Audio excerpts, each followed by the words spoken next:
des vitesses de déplacement, il faut échantillonner au moins 2 fois la vitesse maximale du déplacement dans la structure observée. Voilà. Donc on va juste le revoir après.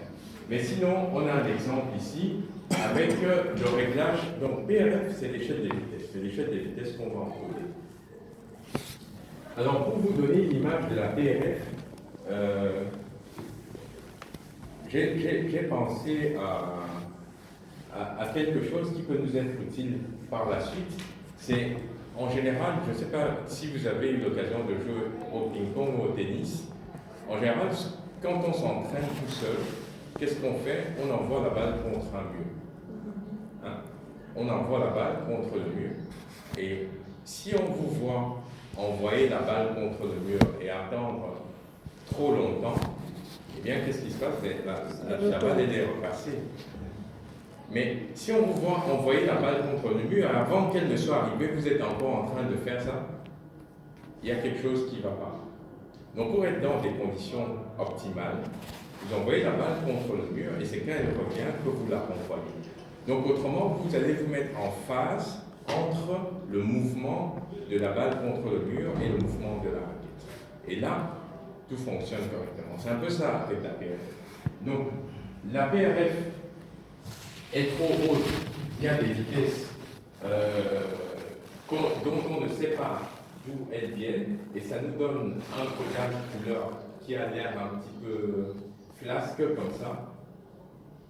Ici, la PRF est correcte, donc on a un remplissage, on recrute toutes les vitesses à l'intérieur du vaisseau, y compris celles qui sont près de la paroi. Et là, la PRF est trop basse, on a un aliasing, donc on n'arrive plus à encoder correctement les vitesses qui sont au-delà du seuil qui est dépassé. Mais il y a une deuxième chose qu'il faut combiner avec la PRF, c'est le gain.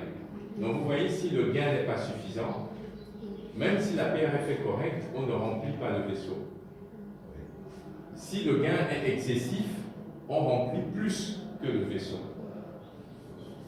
Voilà, donc il faut pouvoir combiner les deux. Et c'est pareil pour le Doppler pulsé, sauf qu'en Doppler couleur, ça se traduit par la couleur, et en Doppler pulsé, ça se traduit par le spectre.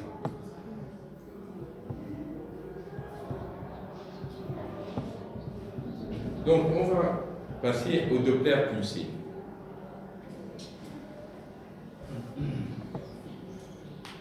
Maintenant que vous avez visualisé le vaisseau, et ici, quand on a parlé des aliasing, on a parlé des aliasing artefactuels, parce qu'il y a des aliasing qui est lié à la sténose. Vous voulez savoir à quelle vitesse le sang circule. L'information de la couleur, c'est il y a du sang qui passe, c'est le sang va dans telle direction, et là, quelque part, c'est vous qui choisissez, hein, parce qu'il ne faut pas croire que le sang qui circule normalement est toujours rouge. Ça dépend de la direction que vous choisissez. Le rouge vient vers la sonde, le bleu s'éloigne de la sonde. Si vous inversez, c'est l'inverse. Donc ça ne donne pas d'indication sur le sens, ça donne une indication sur la direction du flux, mais ça ne donne pas une indication sur la vélocité du flux. Donc c'est un petit peu vous qui choisissez. À côté du Doppler couleur, vous avez le Doppler énergie. Quand est-ce que vous l'utilisez? Ça détecte les vitesses faibles. Les flux lents. Les flux lents. D'accord? Et vous l'utilisez à quel moment? Dans l'exploration des transports optiques. Les plaques allégoriales. Les plaques? Allégoriales. Oui. D'accord. Dans quelle autre situation? On a dit tout à l'heure, dans le thrombus, pour savoir si le thrombus est complet, absolument complet, ou s'il y a 5 ou 10% de la lumière qui circule encore, mais à vitesse très lente. On va voir tout à l'heure les modifications hémodynamiques liées à l'occlusion partielle ou complète du vaisseau. Mais donc, le Doppler énergie peut être utile à ce niveau. Maintenant, on va rentrer dans quelque chose qui est un petit peu plus compliqué. Ça va? Le Doppler pulsé. Une fois que vous passez au Doppler pulsé, la plupart des machines vous permettent automatiquement de positionner la porte et la fenêtre de tir au centre du vaisseau. Une fois que vous êtes en Doppler couleur et vous passez au Doppler pulsé. Mais vous devez réaliser que ça s'est fait automatiquement et éventuellement le corriger si c'est le cas, si ça n'a pas été fait correctement. Vous devez déterminer quelle est l'ouverture de la porte, parce qu'en général, l'ouverture de la porte est fixée. Mais vous pouvez la varier.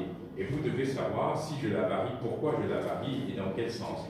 Diminuer ou augmenter. L'angulation du tir, eh bien, ça dépend aussi du positionnement de la sonde sur le vaisseau. Pour avoir une angulation qui est correcte, entre 0 et 60 degrés. L'échelle des fréquences, c'est important, je parlais de la PRF tout à l'heure. La ligne de base, il faut corriger la ligne de base. On n'est plus dans un résultat coloré, on est dans un résultat spectral. Le calcul des vitesses moyennes maximales, système diastole, l'index de résistance ou de pulsatilité et l'interprétation de tout ça. Ça, c'est la phase la plus importante et peut-être la plus difficile à comprendre et retenir. Donc, ce qu'on fait, c'est qu'on envoie un faisceau d'ultrasons sur le vaisseau. Qu'est-ce qui circule à l'intérieur du vaisseau et qui va renvoyer les ultrasons? Les hématies, les globules rouges. Le faisceau d'ultrasons qui repart est différent du faisceau incident. Et on connaît la relation entre le faisceau réfléchi et le faisceau incident. Cette relation dépend de cet angle qui est l'angle entre le faisceau incident et l'axe du vaisseau. Donc c'est très important. Et on va voir tout à l'heure qu'en fonction de ma position, de la position de la sonde, j'aurai un résultat différent. Donc je dois, pour chaque vaisseau que je veux voir, me positionner de la façon la plus optimale. Mais qu'est-ce qui se passe à l'intérieur de ce vaisseau et comment je vais le voir sur le spectre?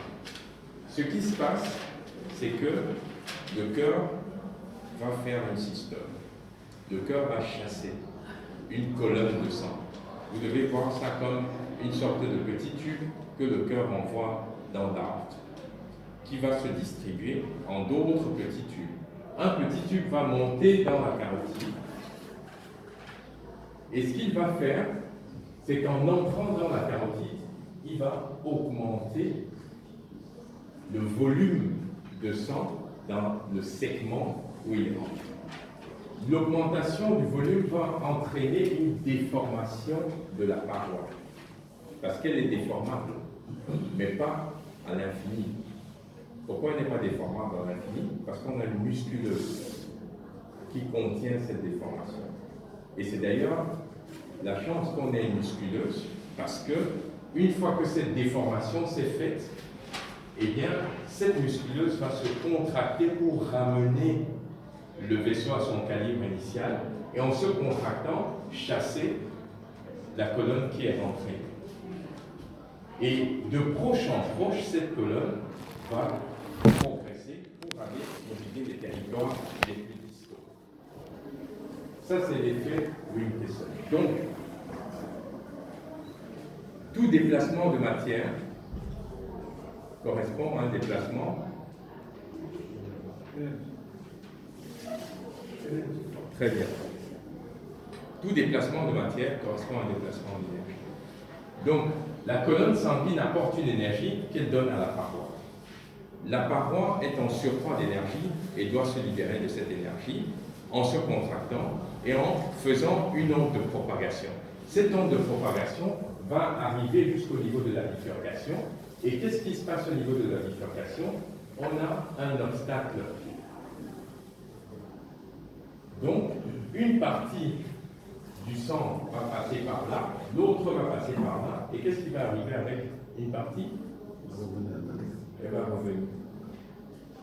La traduction de tout ce que je viens de vous dire, c'est le spectre. Donc, en 1, on a l'arrivée de la colonne sanguine, et là, elle arrive, On a une augmentation brutale de pression, ça monte. Ensuite, on a une démodulation du pic parce qu'on a un effet un petit peu de choc entre la colonne qui vient d'arriver et celle qui était déjà en place. Ensuite, on a une diastole, une descente, avec un relâchement. On a un ressaut protosystolique, ici qui correspond au retour, en fait, d'une partie de la colonne sanguine. Et on a une diastole finale qui correspond à l'état de base où on était. Donc, on fait un cycle comme ça. OK? À partir d'ici, vous comprenez qu'en fonction de la résistance qu'on va avoir ici, eh bien, cette composante sera plus ou moins importante. Et ça, c'est le profil de quel type de vaisseau? Haute résistance. Résistif. Résistif. Résistif parce qu'on n'a que peu de sang qui reste, la majeure partie étant partie vers le territoire distal avec une composante de résistance qui revient et qui va être rechassée avec la nouvelle colonne qui va arriver.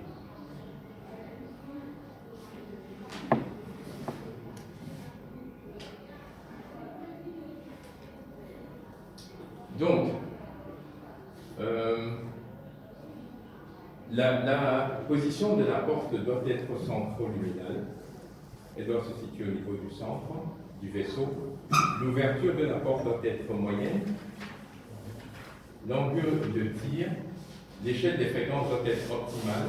La ligne de base doit avoir une polarité correcte. Prenons l'un après l'autre. Pourquoi la fenêtre de tir doit être au centre du vaisseau? Les vitesses maximum sont là-bas. D'accord. Donc on va considérer en fait le vaisseau comme une fenêtre. On va considérer comme une fenêtre. Si vous voulez voir tout ce que l'ouverture de la fenêtre vous offre, vous ouvrez les deux battants. Non? Mais est-ce que vous ouvrez les deux battants et vous vous positionnez à côté du mur avec un œil sur le mur et l'autre œil sur la fenêtre? Non. Donc vous ouvrez les deux battants et vous vous mettez au centre de la fenêtre. Pourquoi l'ouverture de la porte doit être moyenne? On pourrait la resserrer juste au centre du vaisseau, mais pourquoi il faut l'ouvrir un petit peu plus pour avoir les 2/3 à peu près du vaisseau? Pourquoi? Pour voir la vitesse moyenne. Pour enregistrer la majeure partie des vitesses circulantes, parce que le spectre que je vous ai montré, c'est une moyenne. C'est une moyenne. Donc c'est pour ça qu'on met l'ouverture de la porte à cet endroit. L'angulation de tir, je vais vous montrer juste après pourquoi c'est important. La PRF optimale, on a dit, c'est pour enregistrer le maximum des vélocités et les représenter correctement. La ligne de base, pourquoi est-ce qu'elle doit être correcte, la ligne de base?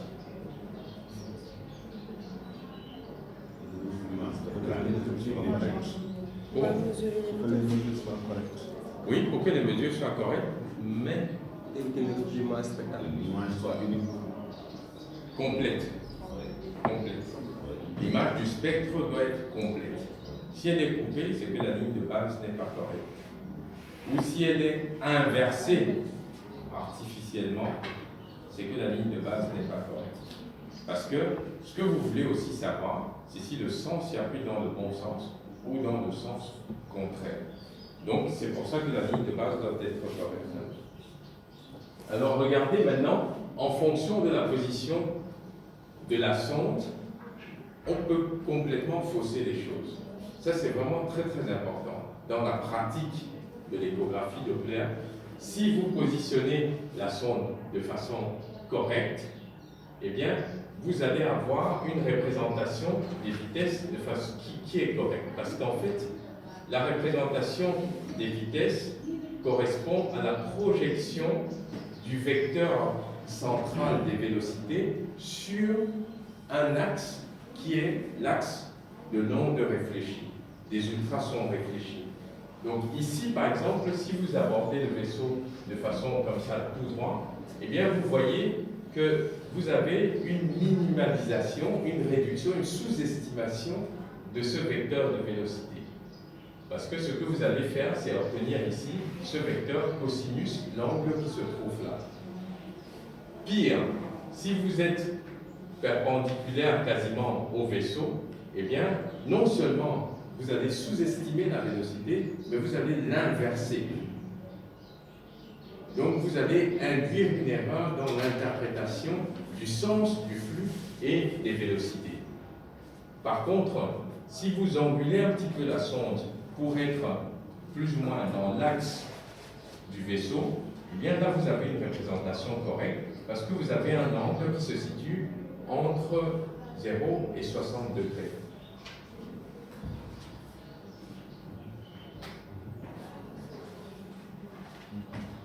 Ça va, ça?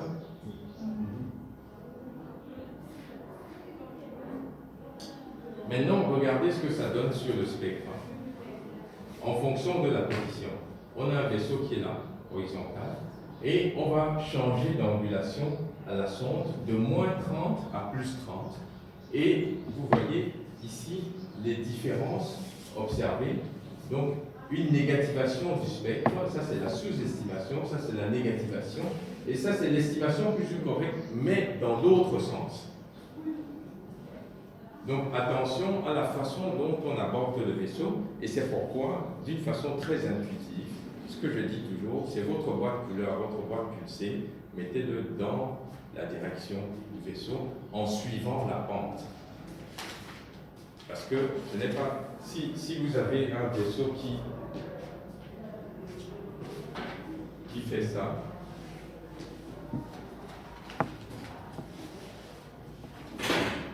eh bien,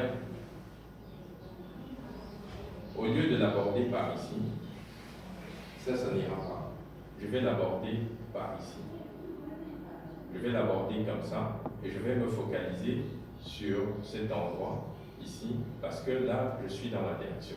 Si je dois l'aborder comme ça, eh bien, je vais l'aborder comme ça et là, je serai dans la direction. Donc, vous voyez, je vais m'adapter à la pente et à la direction du vaisseau.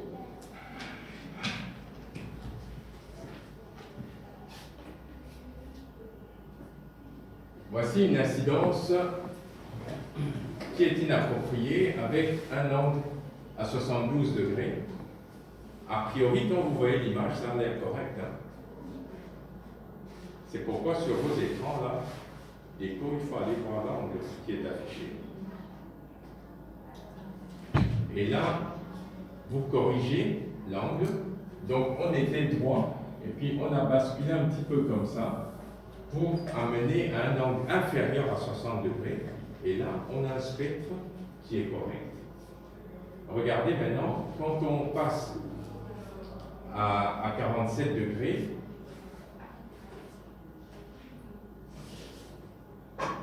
on a un spectre qui est correct, à la différence que si vous regardez le spectre, eh bien, vous allez voir qu'on encode moins de vitesse ici par rapport à là. Vous avez la ligne blanche qui est plus épaisse, et en fait, on va juste arriver à l'interprétation du spectre, mais le nombre de lignes que vous avez dans le spectre représente le nombre de vitesses que vous avez encodées dans le vaisseau. Donc ici, on peut dire en termes de pic de vélocité systolique et diastolique et de morphologie du spectre, on n'a pas beaucoup changé, mais si on a une correction d'angle qui n'est pas bonne, la correction d'angle c'est la petite ligne verte ici au milieu, donc elle doit être dans la direction du vaisseau, au centre, parallèle au paroi. Si elle n'est pas correcte, eh bien on va fausser un petit peu le spectre. De même pour la PRF, ça c'est le théorème de Shannon dont je vous parlais tout à l'heure, la règle physique qui fait qu'en fait il faut échantillonner les vitesses avec une échelle correcte pour avoir une représentation correcte des fréquences. La fréquence de Nyquist, la fréquence maximale échantillonnable est égale à la moitié de la PRF, c'est la même chose que c'est le corollaire du théorème de Shannon. Donc, quand on a une ambiguïté spatiale, ça veut dire qu'on a une fréquence qui est trop élevée et en fait, on ne sait pas exactement d'où viennent les fréquences qu'on enregistre.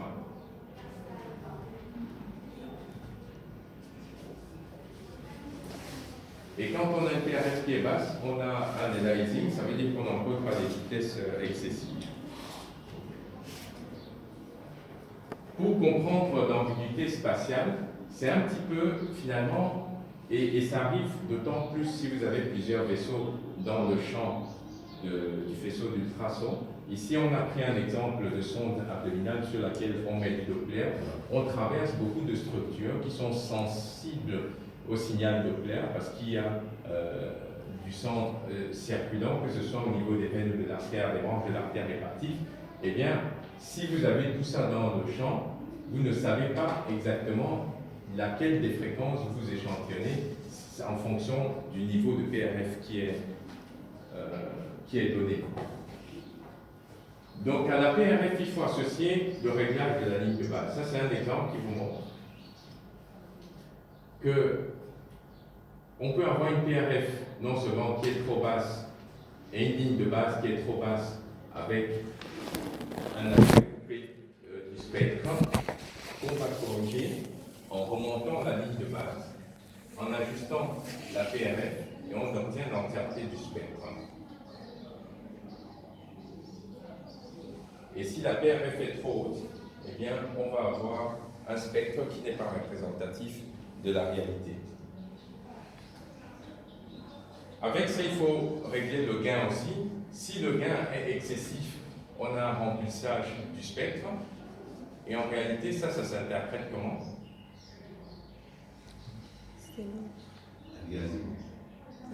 Non, non. Si vous comparez le spectre correct ici normal à ce spectre, c'est j'ai pas comblement de la fenêtre sombre. Oui, tout à fait. Comblement de la fenêtre sombre, et ça veut dire quoi? Physiologiquement. Sténose. Pire. Sténose. Il y a des turbulences. Turbulence. Ça veut dire qu'il y a des turbulences. Donc on n'a pas encore une élévation de la pression de vélocité systolique suffisante pour parler de sténose, mais il y a des turbulences. Ça, on sait qu'il y a des turbulences parce qu'on a un remplissage excessif de la fenêtre acoustique sombre qu'on retrouve ici, d'ailleurs. Donc, c'est important d'avoir un gain correct. Et il y a autre chose, c'est que, en fait, quand vous réglez le gain, et de toute façon, quand vous mettez le Doppler pulsé, vous entendez un son. Vous entendez un son de pulsation qui correspond aux pulsations cardiaques. En fonction du gain, ce son va varier. Or, le son est une donnée intéressante en Doppler pulsé parce que ça donne une indication sur la sténose ou sur la présence même de turbulence ou même d'arythmie cardiaque. Donc si on a des troubles du rythme, eh bien, on va entendre un son qui est différent. Donc, si vous n'avez pas de gain suffisant de son, vous n'entendez quasiment rien, et le spectre, vous ne le voyez quasiment pas. Si vous avez un gain excessif, le son est trop fort, trop aigu, et vous avez l'impression qu'il y a des turbulences sténoses alors qu'il n'y en a pas. Donc, ça a un impact aussi sur le son. Il y a un troisième paramètre que vous devez régler. Tout ça, c'est pour avoir le spectre le plus magnifique. Je veux dire, quand vous avez fait tous ces réglages et que le spectre n'est pas bon, c'est qu'il y a vraiment un problème. Voilà. Donc, il faut utiliser un filtre. Sur les machines, c'est un petit bouton qui vous permet d'ajuster le type de fréquence qui est enregistré. Quelles sont les fréquences qu'on va éliminer? Eh bien, les fréquences basses. On va aussi éliminer les fréquences inutiles qui viennent des globules rouges dans le vaisseau. Il y a juste un petit truc que j'ai oublié de vous expliquer tout à l'heure. Donc pourquoi en fait il faut échantillonner avoir deux fois la vitesse maximale pour le réglage de la PRF? C'est parce que vous avez un jeu de va-et-vient entre la sonde qui envoie les ultrasons et les globules rouges qui renvoient les ultrasons. Donc vous avez deux sources d'ultrasons qui vont revenir vers la sonde. Vous avez les ultrasons qui sont réfléchis directement par les globules rouges et les ultrasons qui ajoutent du déplacement des globules rouges. Donc c'est pour ça qu'il faut enregistrer deux fois. Eh bien, les ultrasons qui sont réfléchis, eh bien celles-là sont soustraites parce que ça pollue en fait les ultrasons du Doppler lui-même.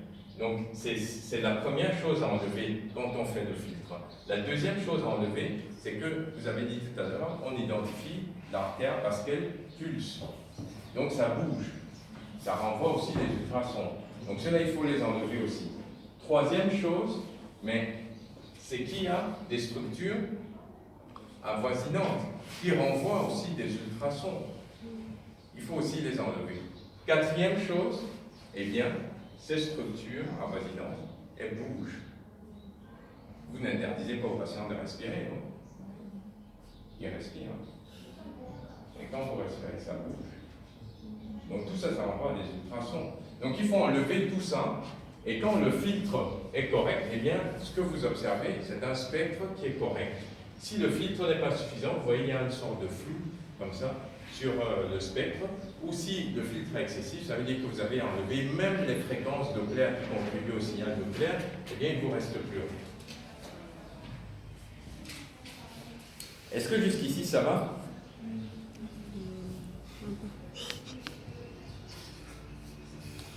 Donc le filtre, c'est une option de l'appareil, ça ne se fait pas manuellement.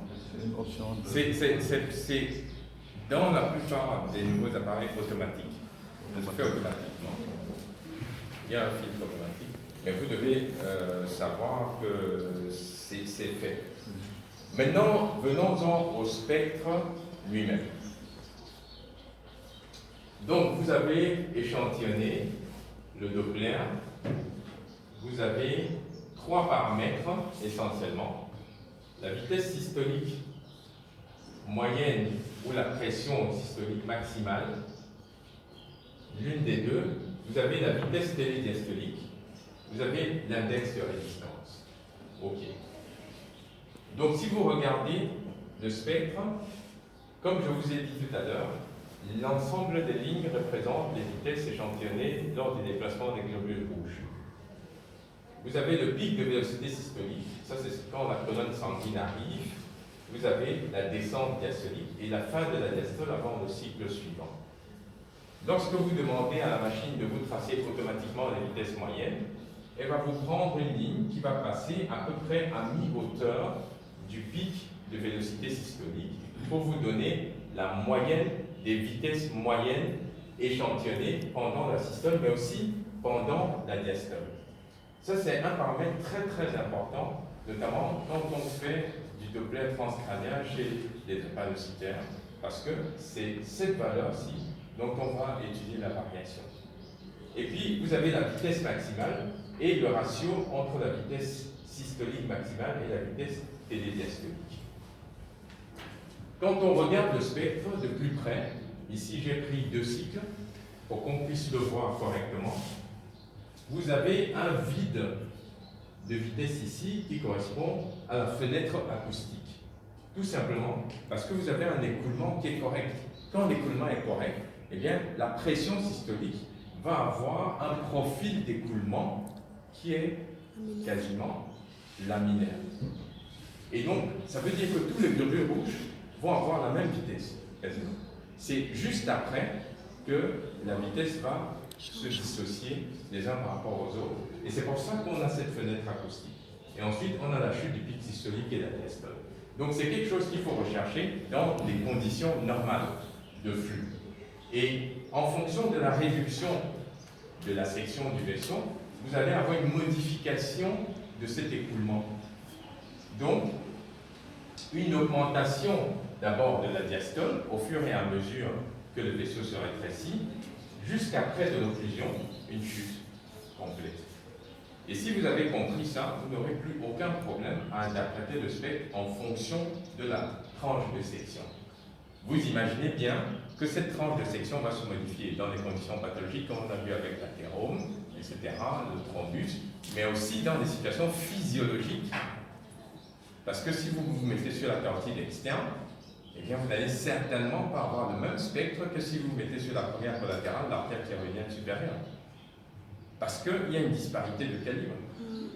Donc, il faut pouvoir vous adapter par rapport à la situation physiologique et interpréter correctement le spectre. Alors, à partir de là, on peut définir 2 types de vaisseaux. les vaisseaux à basse résistivité, avec un profil caricatural où on va avoir une systole en pic abrupt et une diastole qui est plus marquée. Dans les vaisseaux à basse résistivité, on a un écoulement de fond, un peu comme un bruit de fond. C'est ça qui se situe. Donc, un écoulement de fond, et ça c'est souvent des vaisseaux de gros calibre, comme la Hawk par exemple, à l'écoulement de fond va se rajouter de façon cyclique les pulsions, les nouvelles colonnes sanguines qui viennent.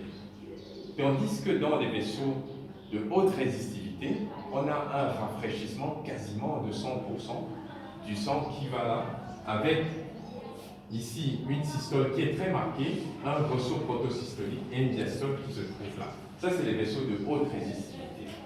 Donc, pour faire le ratio entre systole et diastole, on va utiliser l'indice de résistance pour les vaisseaux de basse résistivité, l'indice de pulsatilité pour les vaisseaux de haute résistivité. Alors, les vaisseaux de haute résistivité par rapport à la basse résistivité, on voit comme différence, c'est que la pression motrice d'entrée est relativement faible dans les gros vaisseaux, mais importante dans les petits vaisseaux. Les résistances périphériques sont relativement moindres pour les gros vaisseaux, mais très importantes pour les petits vaisseaux qui sont souvent à destinée musculaire. Et les muscles ont un tonus. Il faut une bonne pression pour vaincre cette résistivité.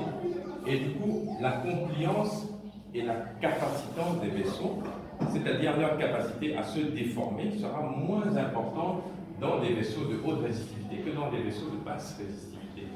C'est pour ça qu'ils ne gardent pas beaucoup de sang à l'intérieur en background. Ça se rafraîchit assez vite. L'inertie de la masse sanguine sera plus importante dans les vaisseaux de basse résistivité par rapport aux hautes résistivité. Donc, ça, c'est des propriétés physiologiques hémodynamiques que vous devez avoir à l'esprit pour l'interprétation de cette hémodynamique sous la forme du spectre.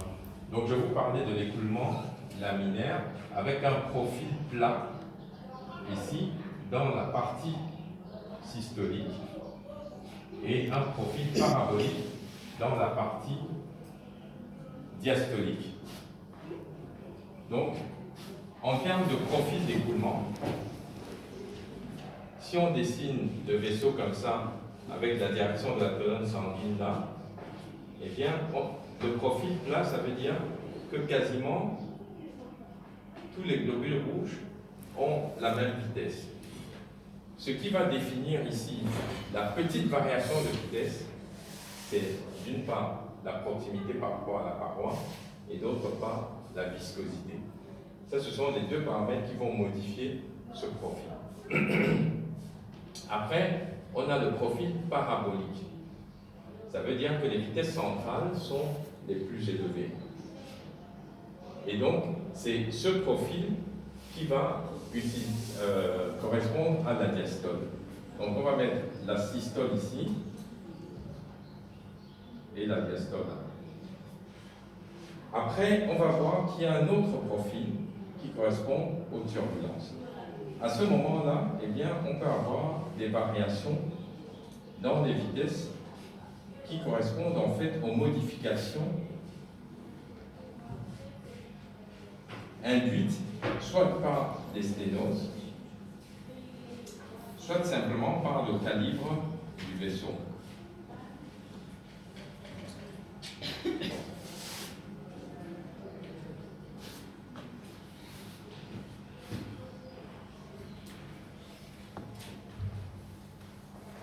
Maintenant, on va aborder, dans les conditions normales, quel est le profil d'écoulement de chaque vaisseau. Commençons par la carotide commune. On se met à droite. Eh bien, on a le profil typique que je vous ai décrit. Donc, on a la pente ici avec un écoulement laminaire plat, quasiment, et la descente avec un écoulement laminaire parabolique. On a une résistivité qui est relativement faible, avec un index de résistance qui se trouve à 0,82 ici, une vitesse systolique qui se trouve entre 80 et 100, 112 en moyenne. Ça, c'est la carotide commune. Vous voyez la pente du vaisseau et l'angulation de la fenêtre d'échantillonnage couleur et Doppler. La carotide externe a un profil un petit peu plus... Oui, plus comment? Résistif. Pourquoi?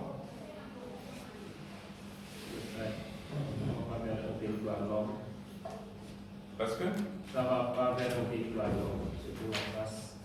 Oui, mais qu'est-ce qui fait que c'est... D'accord, son territoire distal va être beaucoup plus diversifié, il va y avoir des muscles, il va y avoir des glandes, il va y avoir, etc.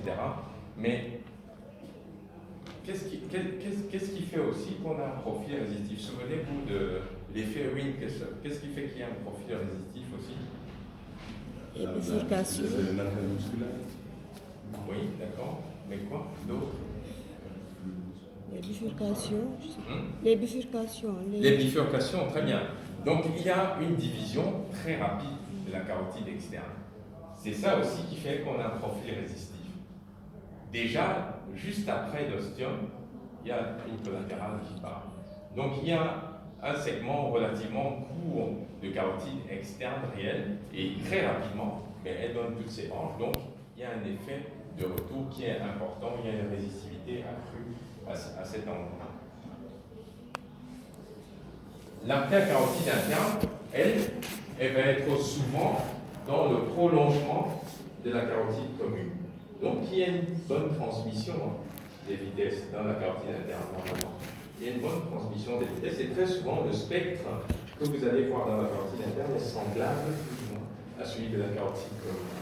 Et c'est ce qu'on voit ici avec des vitesses qui bien sûr ont un petit peu diminué par rapport à celles qu'on va observer. Donc c'est un écoulement moins résistif, c'est un écoulement auquel on rajoute l'écoulement de fond. Donc vous voyez, si on met une ligne ici, eh bien ça c'est l'écoulement de fond de la carotide interne. Et à ça, on va rajouter la variation liée au passage de l'onde sanguine. Dans l'artère vertébrale, les choses peuvent être parfois inattendues. Ça, c'est le profil qu'on va retrouver le plus souvent. C'est une artère de petit calibre.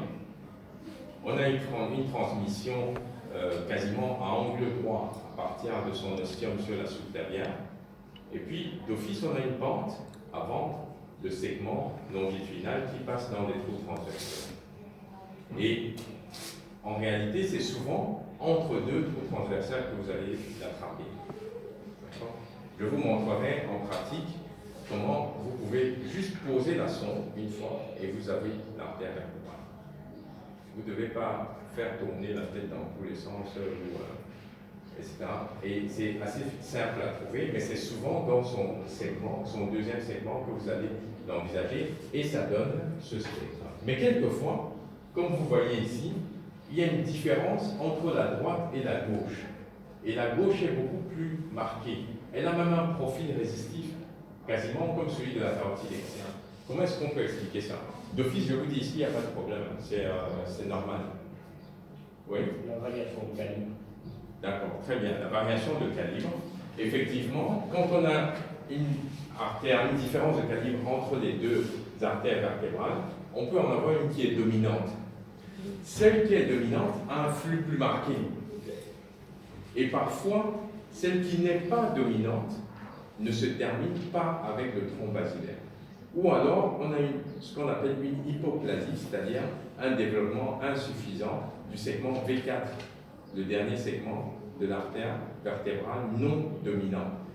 Des fois, elle bifurque en pica, donc ce qui veut dire qu'on aura un profil qui est beaucoup moins marqué que celui de l'artère vertébrale dominante. Ici, vous reconnaissez sans problème quelle artère? Quelle artère? Résistif. Regardez ici.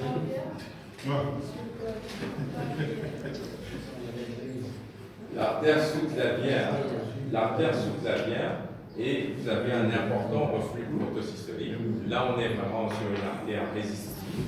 On a un profil résistif, on n'a quasiment pas de diastole en phase positive. Donc, ça envoie le sang.